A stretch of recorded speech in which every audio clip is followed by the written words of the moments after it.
Okay, here we go. So today I'm starting a new series of videos, and I just want to show off Waterloo Campaign 1815 by Mark Herman. This is what's going to be on my table in the foreseeable future. So I have never really played any kind of tactical Napoleonic war games. Mostly I've been World War II kind of guy, or in fact, not, from a tactical standpoint, not even the ancients. Now that I think about it, it's mostly been strategic. In fact, the only other game on the Napoleonic era I've played is Age of Napoleon. So we'll just get our feet wet with this offering from Mark Herman. And in this particular video, I'm just going to try to show off the game components that came into C3I magazine number 33, if I'm not mistaken. I have already separated the components from the magazine that are just exclusive to the game. So this isn't the entire magazine.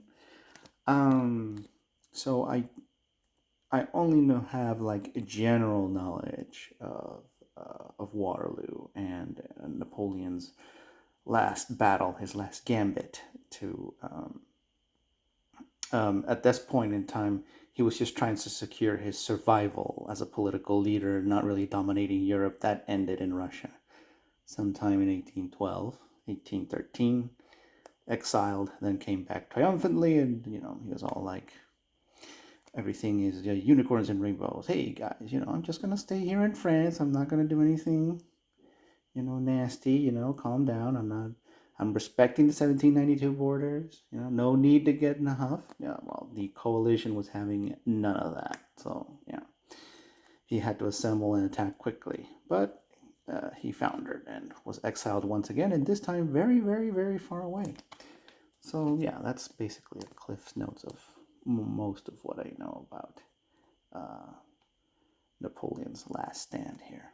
Anyways, you can see this nice cover from C3I. It's not photographic or even like an artsy painting or anything like that. It seems to be a collage of certain images. I recognize Napoleon's. I believe that's from one of his portraits. And I can see that quite a bit of effort has been made to put in a little bit of atmosphere here, with all the generals in command and a bit of a battle scene here along the bottom. I think I like this cover pretty much. It's fairly well illustrated, nice combination of colors. Actually, I should probably take it out of the magazine because the reflection is a bit annoying. And there we go.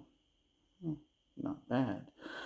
Let's see the back cover of the rules. It's very much a lot like a GMT box, right? So this has C3I, but it has all of the typical game content plus credits that Roger McGowan is known for.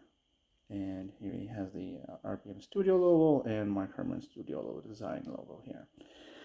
A very, very simple blurb here on the back, nothing too complex. Here is a very, very large overview of the map and a few example counters. And we'll probably get onto that in a bit. Meanwhile, let's just examine here. Let's just open this rule book. And as we can see, it's a typical 2-column per page rule book. Here we have the key concepts and definitions. On the left side, here we have some sample counters and their explanation. How the HQs here seems to have a couple of modes, battle or normal, and simple formation chains for the various units as well. And interestingly enough, here we seem to have a diagram about zones of control and zones of influence. probably we'll have to figure it out later in the rules to see if there's like a sticky or reaction or any of that kind of stuff. And a flip through the pages here reveals that this style is very much in a sort of readable format. You can see that there aren't really like any kind of case numbering system that like the old SPI was known for, with references all over the place to numbers and case number 9.235, you know, that kind of stuff. So if you know what I'm talking about, if you see SPI rulebooks. So this has been edited in a very straightforward textual fashion.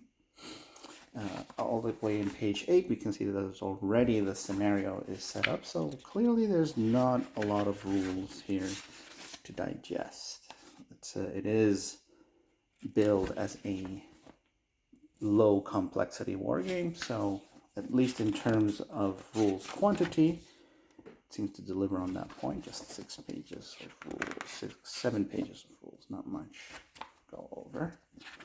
Oh, and again, here we go with the map, but this time with some setup. If I close up a little bit here, you'll see that the French units and coalition units are illustrated on the map.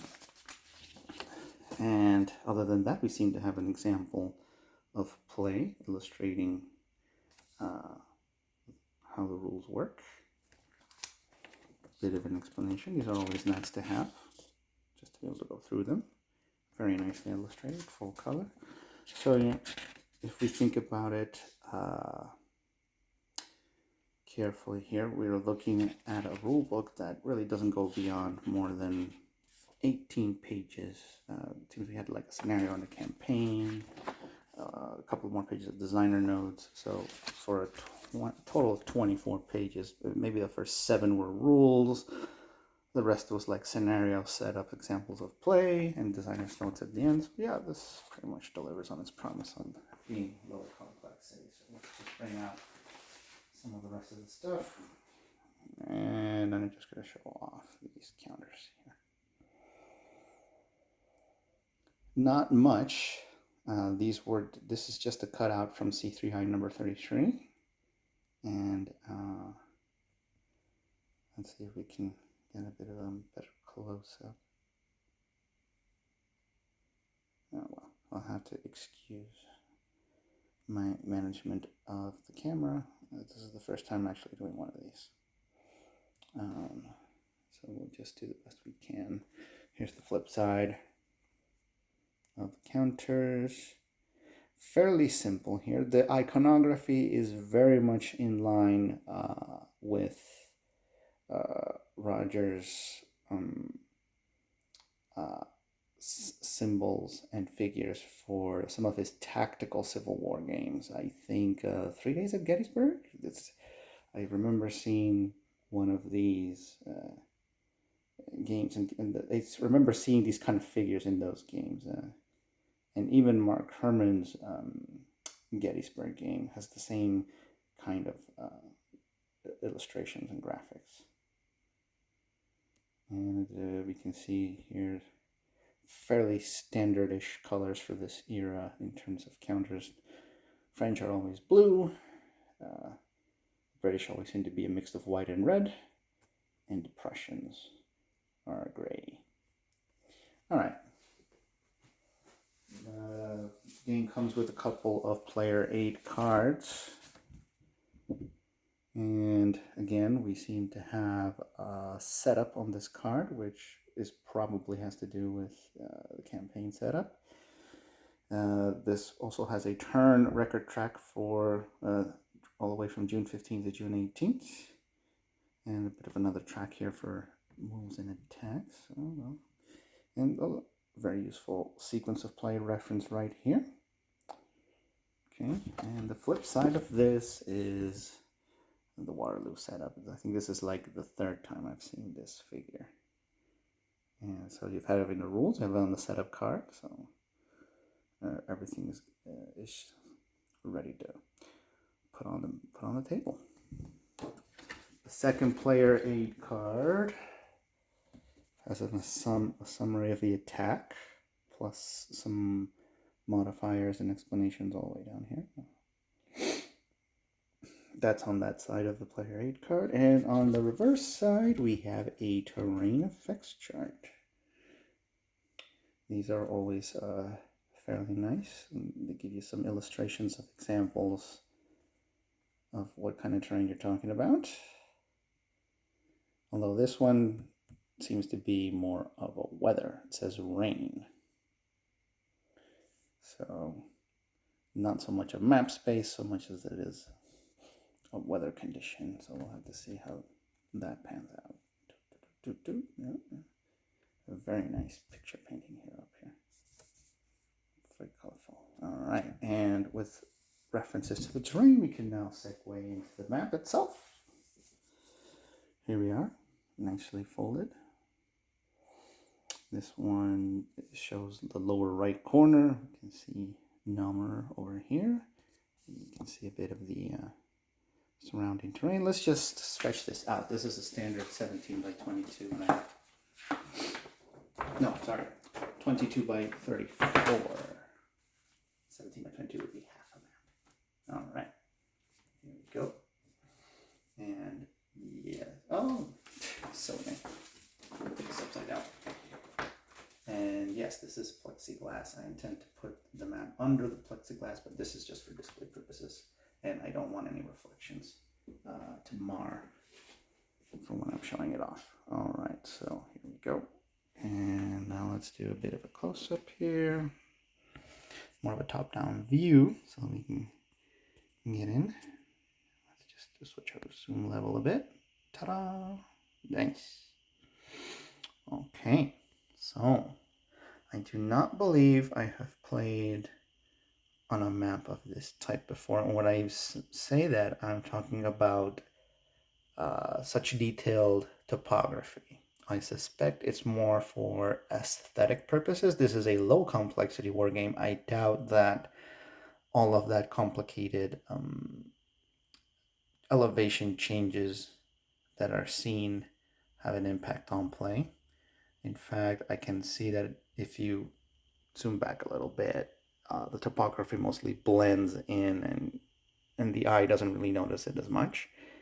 It's fairly nice though. So you can see here that the terrain itself, very little of it actually conforms to the hex grid, or I should say not at all. It's mostly the roads. Even then, notice how some roads seem to like skirt along some of the edges of the hexes. The towns and villages on the map, they're all in French. Well, obviously. And rather than any kind of dots, they have little tiny illustrations of houses. So it's colorful. I guess it adds to the period feel. And the rivers. I can see that these rivers, they have a roughly conform to the hex grid in terms of occupying a hex, an entire hex. So it's clear which hexes the rivers are present in. At least these smaller rivers. If I pan over here to the bottom of the map, we'll see them some darker, which would be like more major rivers, and these do seem to be a bit altered on the map to conform to the hex grid. The major river being a far more imposing feature to be able to move around. And I can even see that there are some bridges. Obviously these are important, and actually I did see them on the terrain effects chart. Excuse me. All right, well, that is the map. That was a presentation of the components, and I guess we just need to sit down and start reading those rules. This is going to be pretty interesting. All right, take care.